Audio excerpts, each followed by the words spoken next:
Around 90% of the world's finance still relies on Excel files. But today we're stepping up our game with something much more powerful, and that's the Python programming language. But actually, not just Python in general, but more specifically, one of its famous libraries, the Pandas libraries. This is honestly a real game changer. It allows us to handle huge datasets with ease, to create more informative data, to exploit as much out of it as possible, and also to do all sorts of complex analysis and projections. It is basically everything you've ever wanted to do, and even more. Just a quick heads up before we get going. If you'd like to read along, we have a written version of this course on our website. Just check the links in the description below. And also, this course is brought to you in collaboration with the Crypto Robot channel. So if you're okay with French or subtitles, go check them out. They're really amazing. All right, let's get started.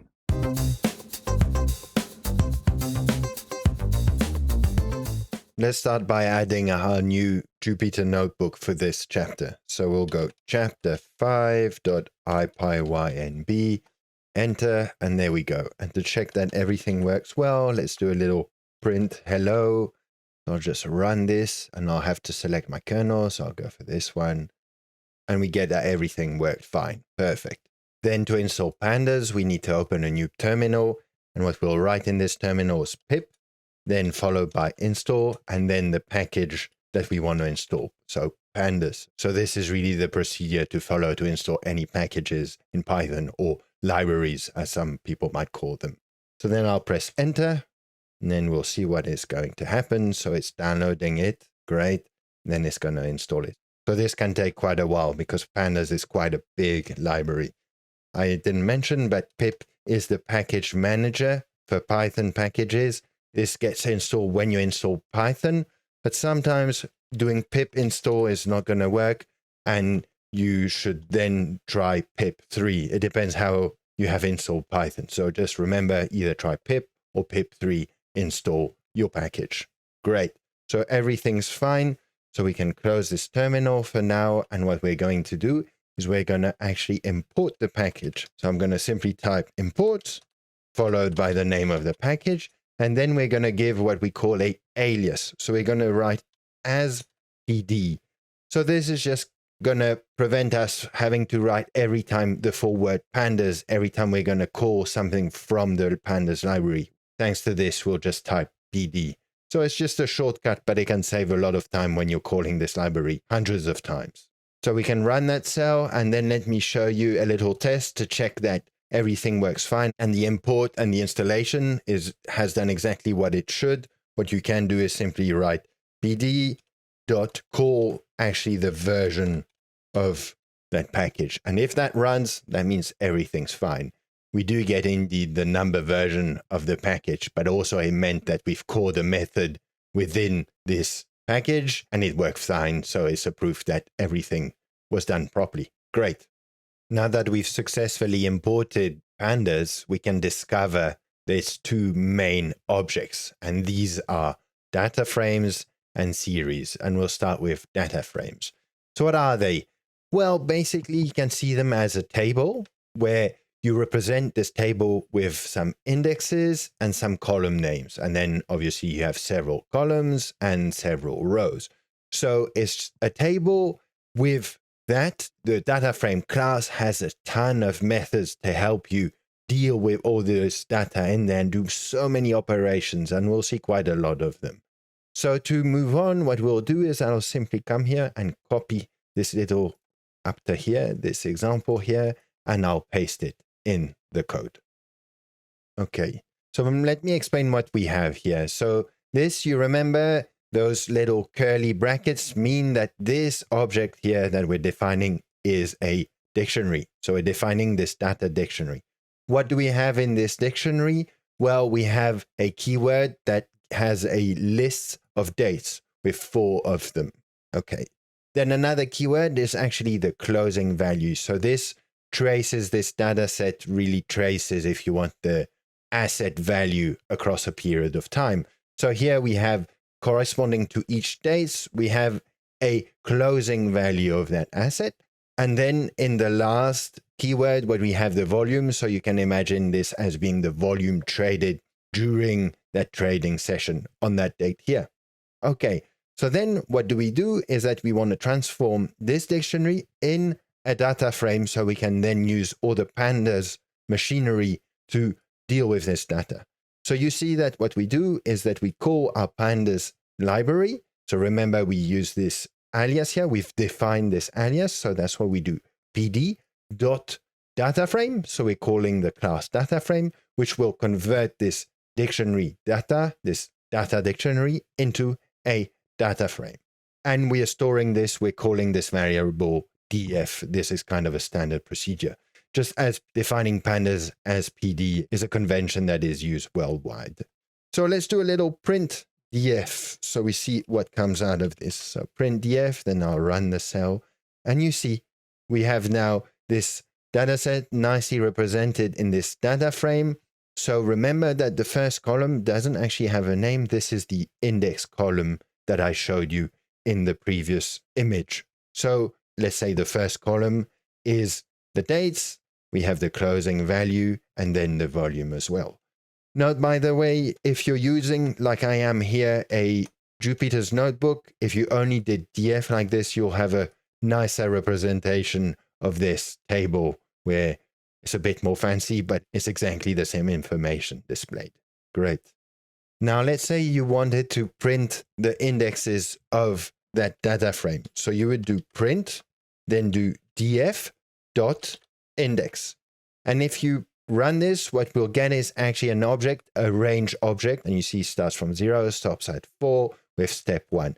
This is the same kind of thing that we do when we saw the loops and we did for I in range 0 to whatever, or when we did range 14, etc. All these commands. So that's a range object. So if we want to see it as a list, we can simply do the conversion and do list df.index. And then I'll have to add a parenthesis at the end to close that. And you see, if we run this, we do indeed have our index 0, 1, 2, 3, 0, 1, 2, 3. Great. Now, remember, I mentioned there's two main objects of Pandas. Data frame is really the object of Pandas, but you have also the other one, which is a series. And actually, a series, the way you can think about it, is simply a column of a data frame. Or maybe said better, a data frame is an aggregation of series, if you want. So this is a series, this is a series, this is a series as well. So if you want to print a series, or beg your pardon, what I should say, if you want to print a column of this data frame, you'll see that it is a series. So let's do, to do that, we do df, but this time we open a square brackets and we put the name of the column that we want to see. So let's say we do date to start with. Date. There we go.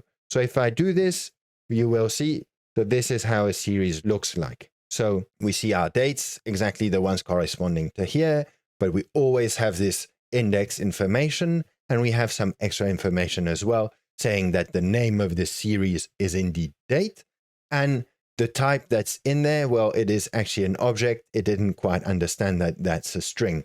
But if I say, for example, close here, you will see that it will give indeed the close just like it should. And here it's telling us that it's a float 64. So basically the object that characterizes decimal numbers. And lastly, if I put volume here, since we define the volume to be integers, then the D type that we'll see here should be integers. So we do have int 64. All good. Great. By the way, I'm Louis, in case you don't know me. On this channel, our goal is to democratize algorithmic trading and quantitative analysis in finance. So if these topics do resonate with you, I encourage you to subscribe, but also join our community Discord. And if you feel like supporting us a bit financially, in the description down below, you'll find some registration links for crypto exchanges and algo trading platforms. And if you use these registration links, you will get some very nice discounts, for example, on your trading fees or some nice bonuses. And we'll get a bit back in the form of commissions. So thank you very much if you do so. And let's get back to our business. Let's now discover how we can access separate rows of this data frame. And as you might have guessed, that's where the index becomes very handy, because we'll access that thanks to this index. So what you have to do is do df, then use lock, short for location. So df.lock, and then you put the index of the row you want to get access to. So there you go. Row 2, should we check? Date 2022-01-03, so it's indeed this one. Then the corresponding close is indeed that one as well, and the corresponding volume is indeed that one as well. Great. There's another method that you can also use, which is called ilock. So if you run it, you'll see that you get exactly the same. Why do these two methods exist? Well, because we'll see actually in the future, you can change the index column. For example, you could say that in the end, how about using the date as the index column? So if you did that, then you would access those rows by actually writing the date like this in here. But this wouldn't work right now, right? Because we haven't done this trick of defining this as the index. But anyways, if we had done that, we would use indeed lock to do this accessing of the rows. But you could still use ilock and then give numbers. So this ilock will always keep track of this ordering. So that's why both exist. Now you might be thinking, how do we access an actual value within that data frame? So let's go back to the example where we were using 2. So that was giving us this line with index 2. So let's say we wanted to access the volume. Well, you would open some square brackets and just type volume here. And if you did that, you'll see that we'll get exactly the volume. Actually, you could do it this way, but you can also do it in this way here as well. The same will work. Now, let's say that you actually didn't want to just get the volume, but say the volume and the close. So you could actually give the list of the columns you want to get the values from. So I added one square bracket, then I'll put a close here, and I'll have to add another square bracket. And if I run this, you see that we get the volume and the close. And in the same way, I did that here, but you could do it like this here as well. No problem. Also, by the way, I didn't mention that before, but in the same kind of way, if you only wanted to get the full column, but let's say 2 columns in that data frame, well, you could simply do exactly the same. Do like that. And this will give you the 2 columns that you asked for. So you see, I'm repeating myself, but essentially what I'm giving here within the df squared brackets is a list of the column names that I want to get access to. Something else we can do is also filter the values in the data frame given a condition. So let me simply write, for example, df of, let's say, volume. Oh, I forgot the little apostrophe. Okay, larger than 1,300. Okay, I run this. What do we get? We get false, false, false, false. Why is that? Well, because none of these conditions give us something larger than 1,300. So if I did, let's say 250, what would we get? We would get one that is true. Indeed, this one here, because we have 1,300 at this location here. And note that I did do a strictly superior. If I did a equal, that would have made it so that number, the index 3, this one also is now true because it's superior or equal to 1,250. Okay, this was a nice little feature, but what we really want to do is actually get the values, the rows, etc. that satisfy this condition, not just to know which one or not satisfies this condition. So now what do we do? Well, this is really the beauty of Pandas. Well, we'll simply do exactly the way, I removed that example, but when we were accessing indexes to get the rows, we'll do exactly the same thing. We'll do df of lock, but this time lock of what? Well, lock of that condition here. So you'll see if I run this, we'll get the only 2 lines which satisfy this inequality here. So indeed, this row here, so index 2, this one here, and index 3, this one here as well. Great. And you can actually really complexify this. And for example, we say we wanted to find the line that satisfies 2 conditions. So I'll just put this first condition in parentheses, and then I'll put this and symbol.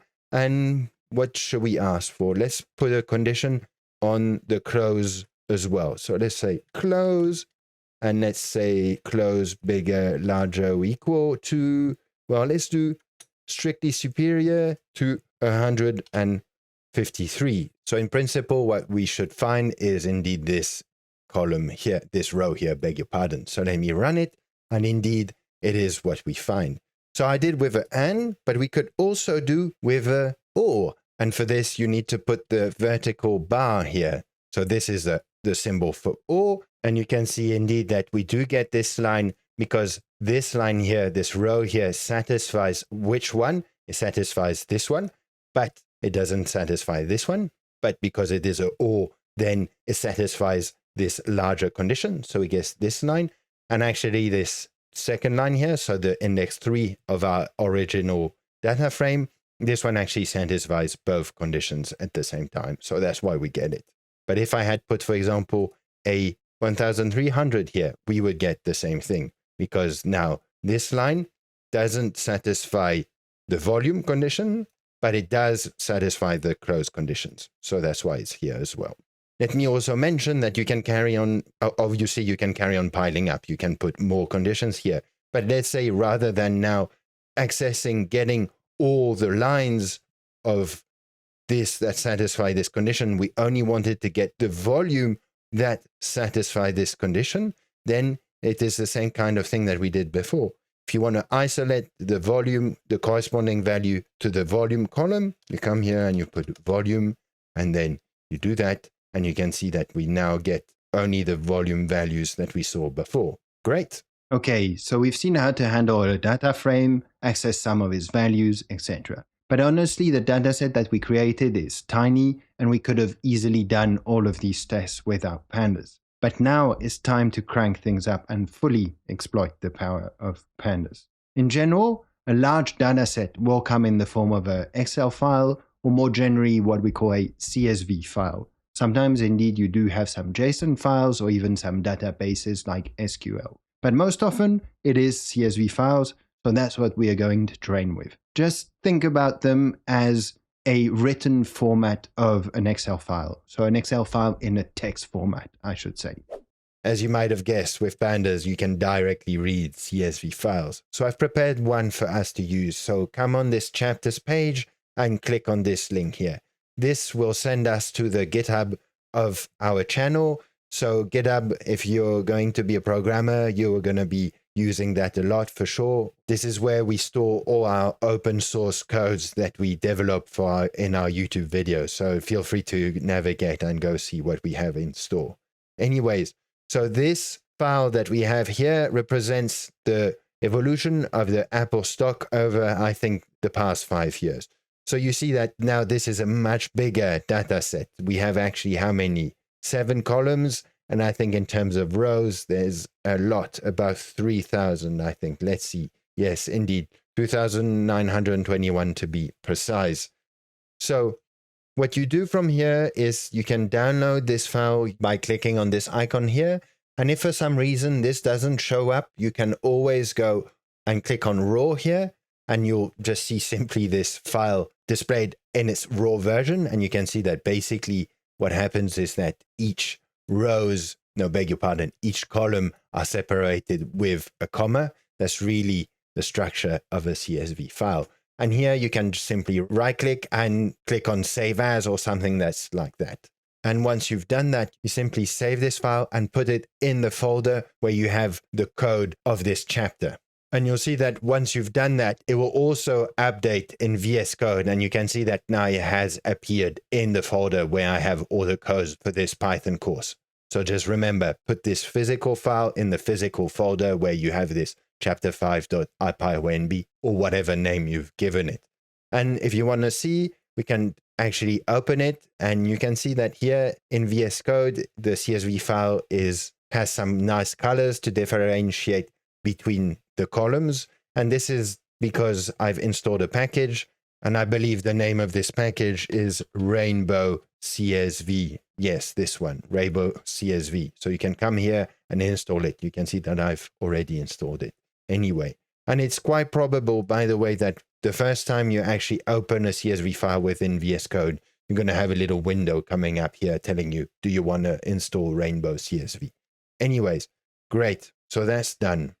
And now what we'll do is to import all the data in this file and store it into a data frame. So we'll do df equal, then pd dot, and then we're calling the method to read a CSV file. You can actually see here that you can read many files, CSV, Excel, you also see JSON here, but yeah, our file is CSV, so we'll go for read CSV. Then in between parentheses, we simply have to give the name, so appl, and VS Code even suggests it already. Okay, so let me then print what we see, and you can see that it looks exactly like what we saw here, but indeed with much more information. You can see that it gives us the number of rows and columns. Note that there's one less here because in our file, when we counted on GitHub, it counted also the names, the comment that was the name at the very beginning of the code. But here, when it stores in the data frame, it really gives you the number of rows that are of digital numbers, not the commented line. Anyways, so you see all our columns. So columns is time, open, high, low, close, volume, MA. So this basically is the evolution of the app or stock. So this format of a file is very well known, is what we call OHLCV. So indeed, open, high, low, close, volume. This is generally how we store the information about the evolution of a market or an asset that you can trade. And actually, let me show you how this looks like on a trading charting software. So let's head over to TradingView, which is widely used, and you can also access it directly from the internet. So this is the Apple stock, its market, and the data file that I showed you before basically represents exactly this. So in particular, these open, low, close, volume, etc. values refer to these candles that you see here. So how do you understand a candle? Well, it is the evolution of the price of the stock that you're looking at, so Apple stock, during a given trading session. So this is a daily chart. So this candle spans over a day. And how do you read this? Well, actually, it's pretty intuitive when you think about it. So a green candle means that the value of the asset grew across that trading session, while the red one means it decreased. So for a green one, which grew, well, the open value is displayed by the bottom of this candle here, this rectangle, I mean. And the top value will therefore mean the close value. So bottom open, top close.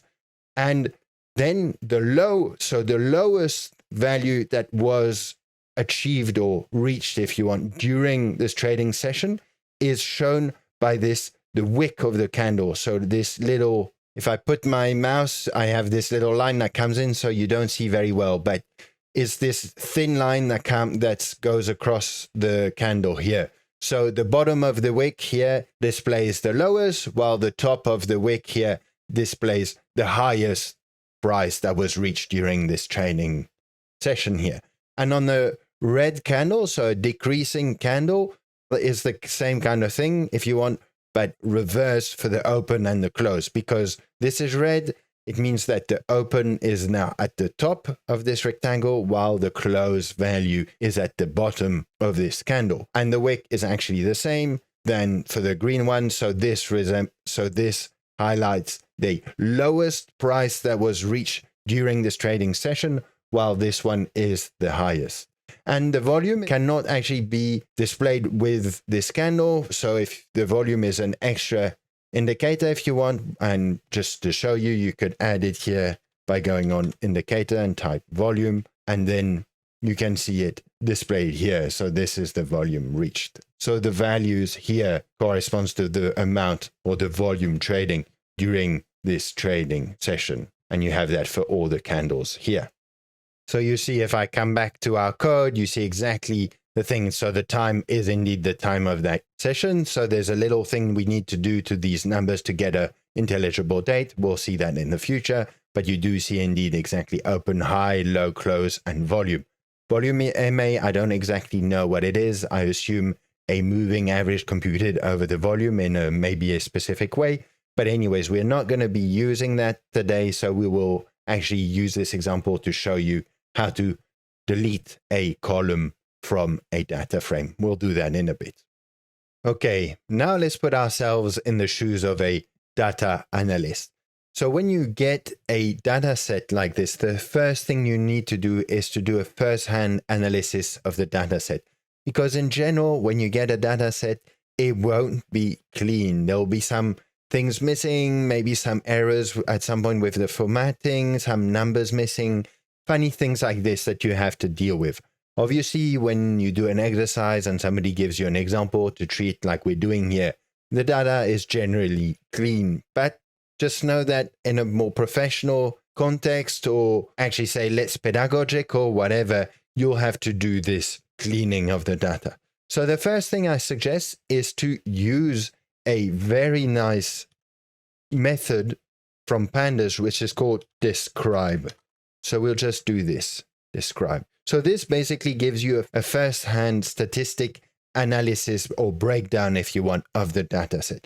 And as you can see, you see what it does is that it analyzes this dataset and gives you the count, the amount of values basically contained in the column time, then the mean of these values. So again, in the column time here, but for each columns, the standard deviation, the minimum, these are quartiles, I'll tell you in a minute, and the maximum values.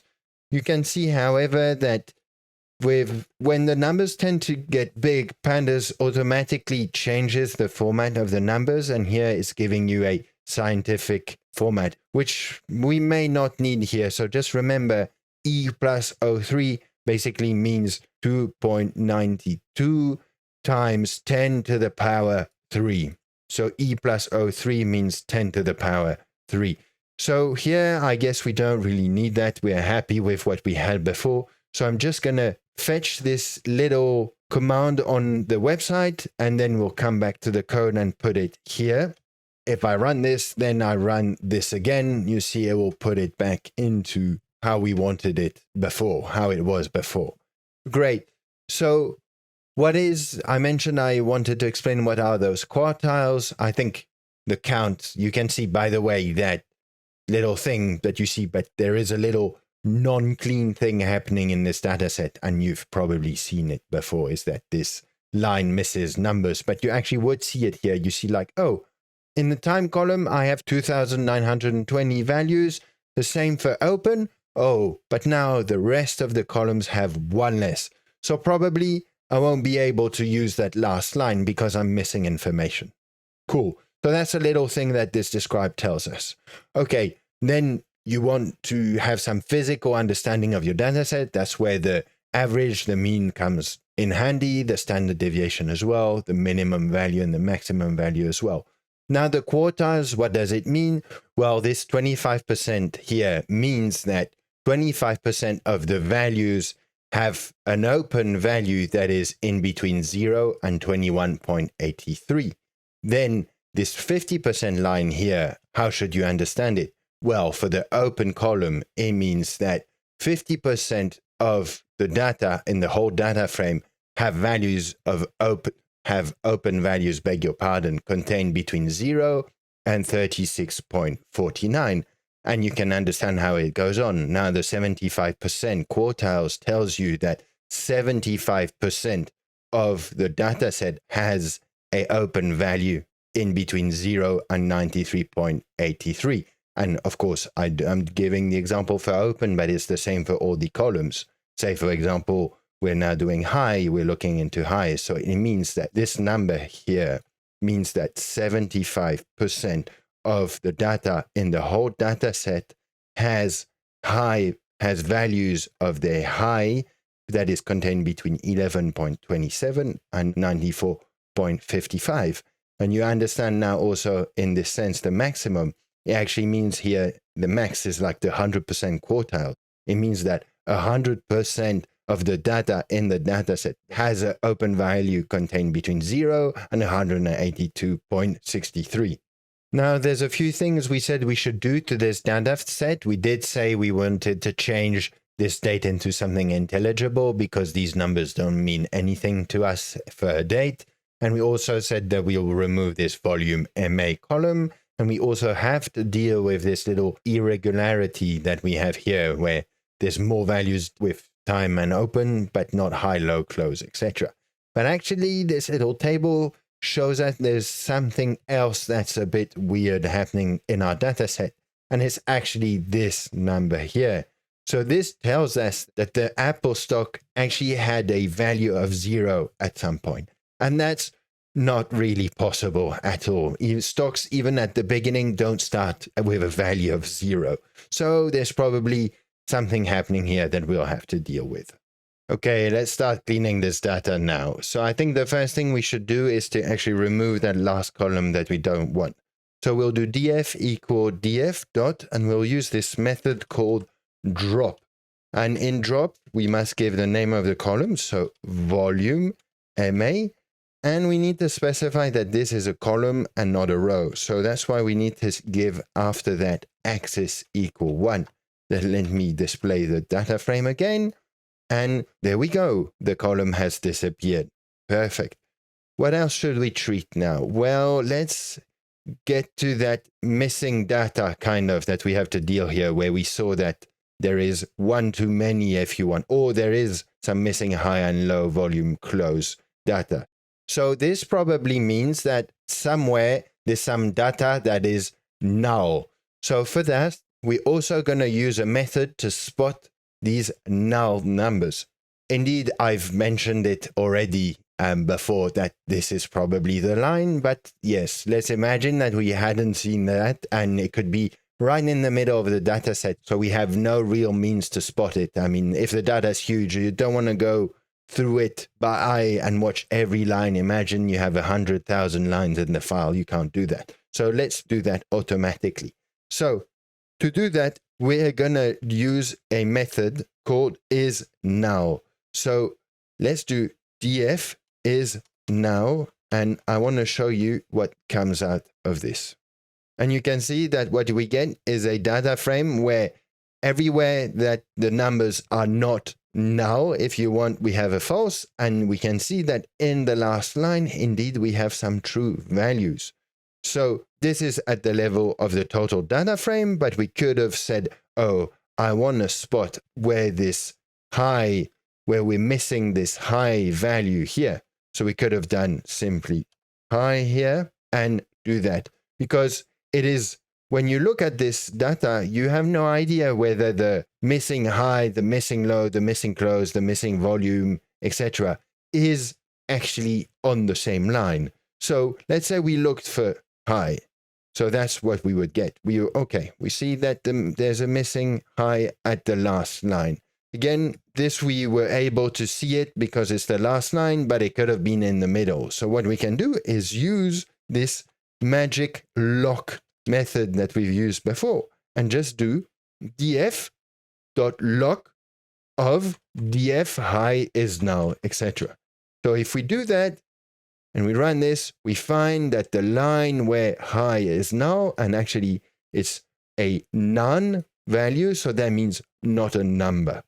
And we see that it is on the line 2919. Great. And actually here as well, we realize that we're quite lucky, because everywhere where we're missing a high, a low, a close, those values missing are actually exactly all at the same line at the last line here. So yes, again, we did knew that because we saw it, but imagine that was right in the middle here, then we wouldn't have known all this information. So that's why all of this is really handy. Okay, so now we should do a bit of thinking, because we realize we have one line in our data set that's not functioning properly. So how can we use this? What can we do to deal with this? Well, let's think about it. What happened here? Why do we have the final line of this file where we have the time, the open value, but not the high, the low, the close, the volume? Well, quite naturally, probably what happened is that, well, when we extracted this data, we took the data from whatever website or etc. about the Apple stock. Well, it was right in the middle of a trading session. So we knew the time of the beginning of that trading session. We knew the open value. But since this trading session wasn't finished, well, we couldn't know the high, the lowest value, the close, and the volume. So in that context, and because it is indeed the last as well, it kind of makes sense to simply delete it. Okay, how do we do that? Well, we actually use our drop function again. So df drop, and then what we'll do here is that we'll just paste the index number directly. And let me print that df again, and you can see that indeed we have no longer that last row. So if I do a little df describe, we'll see that things look better. Indeed, now we see that the count gives all the same numbers in that first row here, and we also have lost our volume MA column. Great. Okay, now let's tackle this time column, because these numbers, honestly, then really not intelligible for a human. So what these are, they are timestamps. This is a pretty common convention in financial data. So they're actually the number of seconds counted since the date of 1970. So we need to convert this back into a date. So for that, it's quite easy. We'll use a command, a Pandas command, and let me paste it directly because I don't quite know it by heart. So there we go. So what we're doing here is to say, take the column time of the data frame and change it to a date time. So for that, we're using this toDateTime method, and we're saying the df time is actually in a unit that is in seconds. So this method converts a number from seconds to a date time, so a date that we can understand. So let me run it, and so you'll see that what comes out of it is now much more understandable.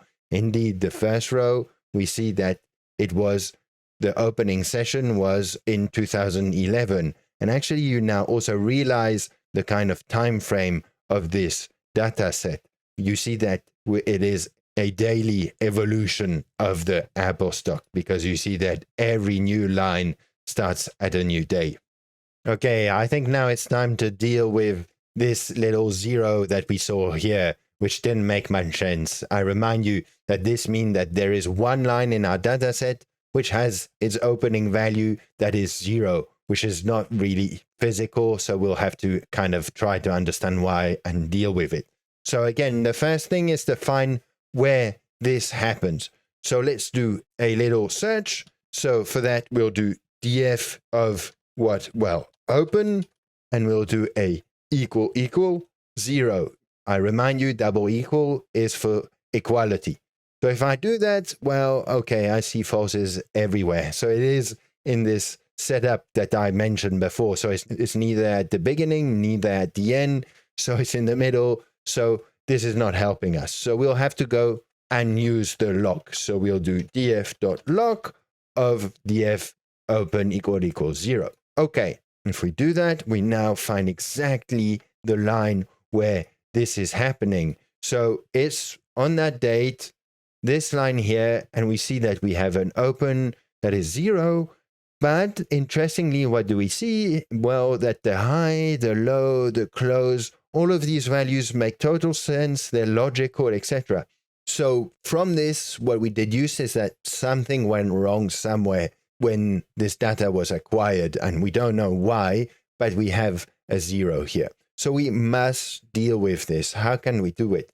Well, it depends on how one intends to use this data. Maybe you're okay with just deleting that line, or maybe you can do an approximation, something more intelligent that will allow us to keep this line. And maybe a good thing to do is to say that the open would be approximatively around the average between the high and the low of that trading session. So it is obviously not the exact value, but it is a quite plausible approximation of that. So you can replace this number by the average of the high and the low. We'll do that a bit later. Finally, one nice improvement we can do to this data frame that I mentioned is to actually make the time column our index column, because this will give us some really powerful tools that we can use. So how do we do that? Well, we're going to use a method. So this is going to be def.setIndex. And in setIndex, we're simply going to say, well, time. So let me show you a little trick here. Instead of doing def equal def setIndex, there's another way of doing this, and it is to use this keyword called in place equals true. This just means that it will directly apply this to this df data frame that we've defined before, rather than saying df equal. Up to you, choose which one is best for you. This in places equal true is a keyword that you see often in all the methods, data frame methods, which change the shape, the form of the data frame. Anyway, so let's run this. And what do we see? Well, now indeed that index column has been removed, and that index column is now the time column. So from doing this, what have we actually achieved? Well, we'll see that later in this course, but now it will get quite handy to do some plotting with this, where the plot will directly understand the index being a date, and it'll plot the date nicely on the plot. But something else that you can do is now to use dflock and, for example, give a date here now, because we've changed that as an index. So let's say that we're doing 2023, 03, and let's do, well, March, so, and the 11th. And what do we get? Oh, actually, we get nothing. I did that on purpose, just for you to realize that trading sessions don't happen every day. There's some days, for example, the weekends or the nights or things like that, where the stock is not traded. So here I've just picked such a day. But if I did, for example, maybe the 13th, then I would indeed find the corresponding line. But what's really powerful is say that you don't necessarily want a day, but you want the whole month. Well, you can simply do that and you'll get the whole month. Or maybe say you want a whole year, the data only for 2023, then you do that and you get that exactly. Now, let's say you wanted the 2021 until today. Well, you simply put a column here and then you'll run it and you'll get everything from the beginning of 2021 until the last data of 2023. So you see that was the last time that we have data for. Okay, but let's say you wanted 2021 to 2022. So containing those 2 full years, then you did that and you would get everything. Remember what we did when we were doing some scanning through list in the previous chapters. I'm using the same kind of idea here. So that's why I'm using the column there. Anyway, I think this is one of the powerful advantages of Pandas, and especially here that we've decided that the time the time column our index. So remember what I said before, by the way, that if you now use lock and now try to give a number, well, this is not going to work anymore because our index column is not a number anymore. But remember, I mentioned that you can still do that, but you have to use the ilock method. So if I did that, it all works great. And note also that the rules to scan through a list apply here as well. Let's say I wanted from the 3rd to the 10th value, I would get what I want. Let me also mention that there is actually a faster way to delete a column. Just by the way, you can just use the del method and just do df. I don't know, if you wanted to remove the close column, you could do that and that would remove it. Okay, great. Now we know how to play around with data frames, and we've even cleaned our dataset. So it's time we push this analysis one step further and create some more informative data out of all of this. So I mentioned a few minutes ago that one of the ways to deal with the 0 that we had in our dataset was to replace this value with the average between the high and the low. And actually, rather than replacing this number now, let me take this opportunity to show you how we can add a new column and indeed do this computation of the high and the low for the whole data frame. So we'll do that right now. So for this, we'll define a new column. Let's maybe simply call it low, high, AVG, so short for average. And then what we must write. So first I'll open a parenthesis, then we'll do average of df of low plus df of, well, now we need to write high. And since we're doing the average, we need to divide that by 2. And then I'll display this, the new data, the data frame with the column added. And as you can see, we have our new column where the computation has been done. And you could quickly kind of convince yourself that indeed the average between those two values is indeed this value. But here I want you to pay attention to something quite astonishing, and that's really the power of Pandas. With just this one line, it actually computed this low-high average for the whole data set. So all the lines. And if you had to do this, you could do it with a loop, with doing like take line 1, do the computation, add the value, take line 2, do the computation, add the value, etc. But the truth is, if you did that with a loop, it will take far longer in terms of CPU time than what Pandas does here. And actually, Pandas does what we call matrices computations. So that's why it's much faster. So indeed, for a data set that's only around 3,000 values, if you did the test, you wouldn't feel the difference. But if you had a much larger data set, let's say 100,000 lines, 1 million lines, well, doing a computation like this through Pandas with its matrices method will be definitely far, far faster than doing a loop. So yeah, that's really one of the reasons why Pandas is well renowned for dealing with datasets. Okay, now that we've finished and we've added this column, let's actually use this to finally replace that 0 that we don't want anymore. So let me first recuperate this line so we can just remember what we're doing and where it was. So if I did that, we get this here. Great. So our point is that we want to replace this 0 that's here with this value. So how do we do that? Well, I'll reuse what we had here. But here I need to put a comma because this selects the line, but we want not to change the whole line, but the open value. So I have to write open here. Then I need to put equal. And what will I set it to? Well, we want to set it to this value of the low-high average. So we will do df of low-high average. So let's run this.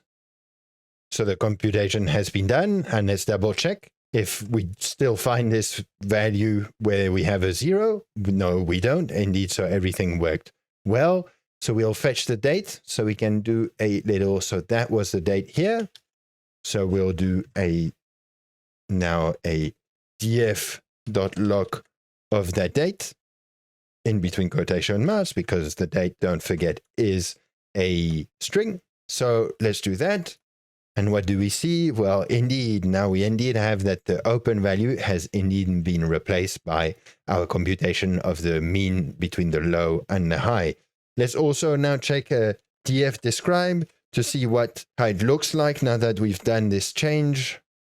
So what do we have now? That if we take the open, we see that indeed the minimum value, it used to be 0, but now is 11.18, which makes much more sense, especially if you compare that to what we have on high and low. So yes, indeed, it makes much more sense. Great. And we really have now some super clean data. Let's carry on with computing descriptive statistics. And let me paste here something that I had prepared already. And the point here is that we already have the mean computed in this describe, but let's use this in a context where we have we have our data here stored in a data frame, and we want to make some computations and store them in some new variables, and then we'll do a nice little print to show the results. So you see here, we are highlighting more of those nice already made Pandas methods that exist for data frames. So here, what I'm simply doing is computing the mean, so the average of the prices, and we're choosing this example for the close values of the data frame. But so you see, very simple, df close.mean. The next line, we're computing the median prices.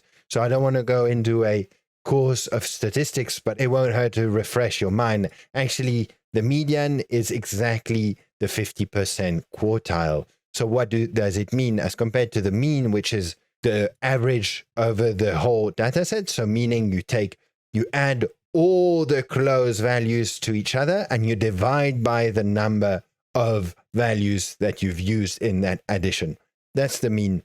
The median is the 50% quartile. What comes out of this is the value is telling you that there is 50% of the values in the whole data set that are below this value, and the other 50% are above. Next, we choose to compute the standard deviation. So STD is most often short for standard deviation. And what is a standard deviation? Well, it's simply a measurement of, it gives you an idea of the spread of the values around the mean. So you see that after this, we do a nice little print saying average closing prices, and we put the mean price here.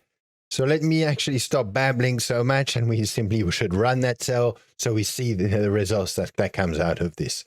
Okay, so we have our nice print. We have the values, quite a lot of digits after the decimal. So maybe we could round those numbers because this is maybe not interesting to have all those decimals. So remember, I think we've already used that before, this round method. So we'll do round, comma, and we'll keep 2 decimals. Great. And maybe we could actually put some units here. So we'll do another comma, and then we'll put a dollar here. So let's do it for the first line. And you can see that we have something that quite nicely printed, 59.75. Does it correspond to the describe? Indeed, it does. Good, thankfully. Otherwise, something would be really wrong.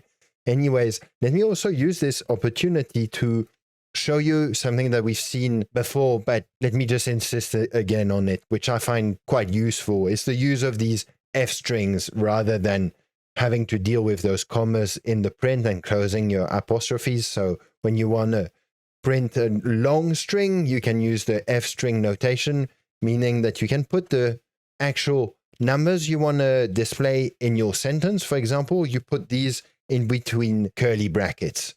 So we'll do that. Then we don't have to put these to close this. We should actually be putting a double apostrophe because we started the sentence with a double apostrophe. And so this is going to come out very nicely. So I think you got the idea here, so I won't do it for all of them. But something we could check, is the median price that we printed really the one exactly the same as the quartile? So 36.576, etc. This indeed rounds to 36.58. So indeed the 50% quartile. Great. Something else very interesting I could show you, and that is used a lot in trading, is how to create some indicators. And we'll take the example of the widely used ones that are called moving averages. So let me simply add a new column that we'll call moving average, and we'll stick to our example of doing those computation on the close values. And then maybe let me take a break and explain what is a moving average. Well, as the name suggests, is an average that moves. So it means that rather than what we did here, that we did the average on all the values, we will actually pick a period and each time do the average on that period. So I think it'll be more telling if we do the computation and I can show you the results. So for this, we need to use a method called rolling. And this rolling, what we feed to it is indeed the number of periods upon which we want to do that moving average. So let's say 2 for now. And then we still have to finish by saying what kind of statistics we have to compute. So here we're doing a mean. Then let me display the data frame, and what we get a moving average here. Nice. You see something, does it actually make sense that we have a noun here or not? Well, yes, it does, because when I said that you pick a period upon which you're doing your average, basically is telling us, like, for example, at this value here, the average that I'm computing is the average between this value and this value, because we picked a period of 2. So this guy here is now the average between this value and this value. This guy here is the average between this value and this value. And as you can see, you get this notion of moving or rolling. It rolls through all the values. And indeed, for this first line here, we have this value, but we do not have a value before. So that's why we have a none. We did a rolling average across 2 days, but we could have done across 20 days if we wanted to. And you see that, therefore we have more nuns because only the first time where we'll be able to do the computation will be on the 20th line because we'll have enough points before. And actually, if I did a df describe, we will get this confirmation. For example, here we'll see that probably indeed the difference between the two is that this has 19th value less because it corresponds to having 19 nouns at the beginning of the table. Now, a little parenthesis in the context of trading. Why is a moving average something quite meaningful and telling? Well, it gives you an idea of the trend of the price of your asset, where you have kind of averaged out the volatility. So it gives you a sort of idea of the overall trend the asset value is taking. Actually, let's carry on with this computation of these kind of descriptive statistics. And something that we could want to know is how much have the prices of these assets changed each day after each day. So we could do a column, and let's call it maybe daily returns. And we want to compute indeed the percent change between each lines. So we'll carry on doing that for the close values. And then we use yet another method of Pandas data frames. And this is called PCT change. We must finish with some little parentheses, and then I'll print as well the data frame. Okay, if I run this, what we get, we have our new column, and you see here we have our daily returns, and this indeed represents the percent change between this and this. So it means that between the value here, the close value of this trading session here, and the close value of this trading session here, we have a change of 1%. Now, the next line is telling us that between the value here and here, we had a percent change of now minus 1%. And by the way, you can see the same thing happening here because it's computing the percent change between two values. It couldn't compute this one because there was none before to do that computation. So that's why automatically Pandas puts a none here. Now that we have this percent change or daily returns computation in our hands, something interesting we can compute that is also very interesting when you're analyzing the evolution of a market is what I've mentioned already before. It's the volatility. So let's add a new column, call it volatility. And how will we do that? Where we will take our daily returns because we want to understand the evolution of these daily returns. How sharply do they evolve? How fast have they evolved in the past? Etc., etc. So for that, we also will do a rolling. Let's say we do a rolling, we'll do it over 30 periods, and then we'll finish by computing, you might have guessed, a standard deviation. So if I do that and we run the thing, we see our last column. We have 0.01. Okay, so this is just because you remember we did this, we asked for a rounding at the very beginning, but let's say we round to 4 numbers, we'll get a bit more information because probably everything happens in those digits at the end here. So let's run this again. And you see indeed that we now have numbers that change, and corresponding to the end of this data set, we see that they are relatively the same values, but indeed just seeing them like this doesn't tell us much. But actually in the next chapter, we'll see things better because these numbers become much more telling when you actually do a plot and you look at the evolution. This will give you a lot of insights on the evolution of the market. But I can go back now to our trading view example so you can get an idea of what volatility means. And typically what you see here, for example, well, first you could imagine that the computation of a moving average would kind of go in the middle here and kind of follow the background trend in between all those peaks, but all those peaks then they represent the volatility. So you see, for example, the pattern here, those peaks are quite big. So you would say that this is larger volatility than what you get here on the ramping up where the peaks are kind of small. So this is indeed a bit what volatility looks like. But we'll go in more into details in the next chapter where we actually do the plotting and visualizations and analysis of the plots using this kind of data. Something we haven't seen yet is how to sort the values in a data frame. So let's say we wanted to sort the values of our data according to the volatility. So for this, we use the method called sort values. And then we have to say according to what. So that's why we put the keyword by. And we will say first we want to sort given the volatility. So we'll do volatility. And then we'll say, okay, we'll want to do it in growing order. So we'll do ascending. And we'll have to do ascending equal true. So this will sort it indeed in ascending order. So if I just do df, we'll see the results. And what do we see? Well, actually, absolutely nothing happened. So what mistake did I do? Yes, I know. You may have guessed. I forgot to do this df equal or use this keyword saying that in place equal true. So let me run this again now. And you see that indeed now things were ordered correctly from the smallest value of the volatility at first, and then it grows as we go down the data frame. And you can note, for example, that he does still put the columns with not a numbers, with nouns in the volatility at the end of that sorted data frame.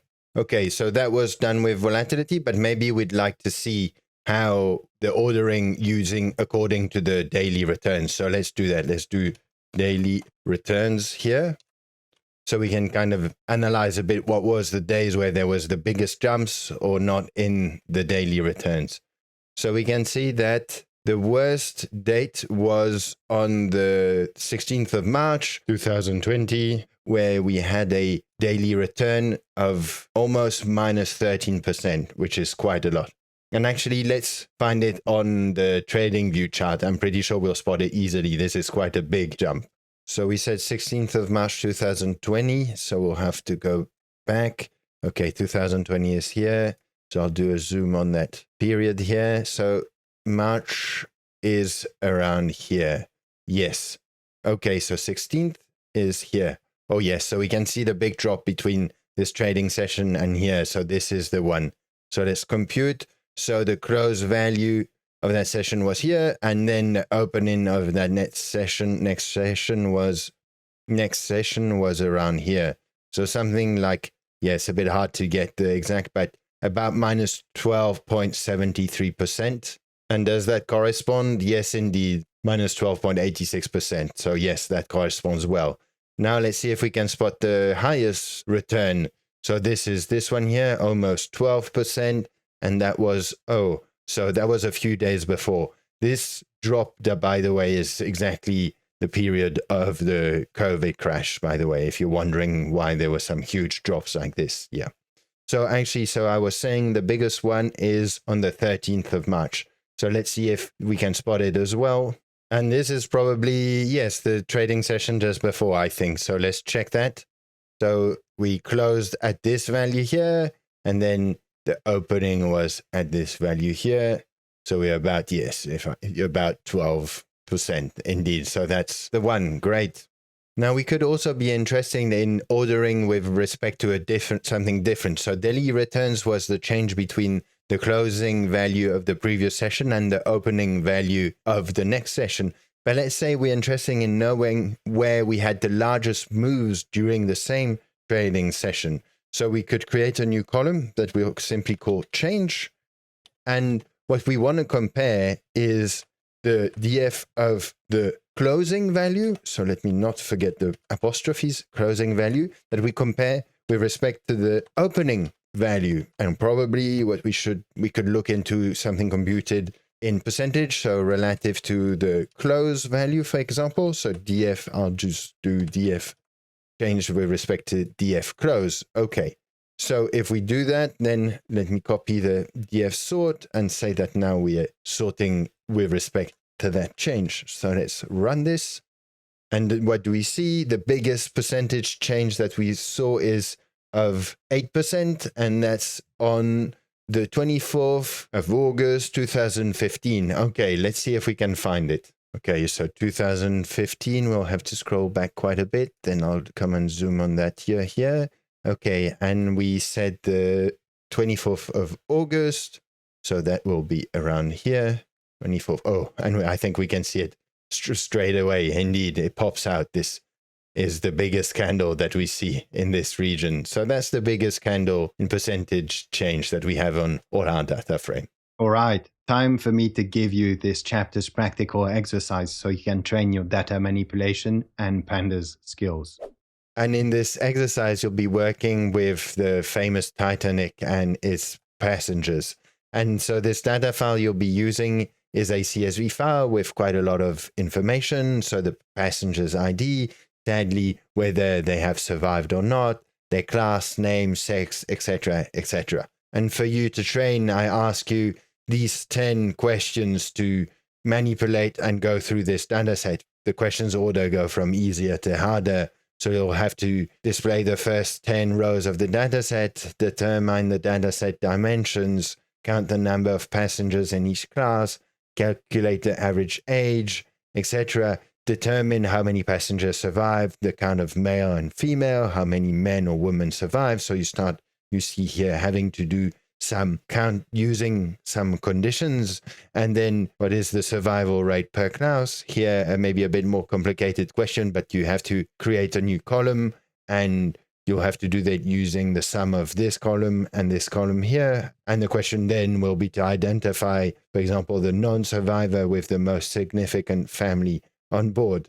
By the way, for some of these questions here, you will need probably to use a method that we haven't seen today, and I'll give you a hint. It is called value counts. So I strongly suggest that you go check it out on the web, how it looks like and how it works. And finally, if you need to check the correction for this exercise, you can find it here. But as always, try to do as much as you can before checking the suggested correction. Great. Well done for making it up to here. We have covered a lot today. I will see you in the next chapter, which I think you will find very interesting because we're going to use data like this to explore data visualization. So we'll be using some nice plots and different types of financial charts. So take care and see you there.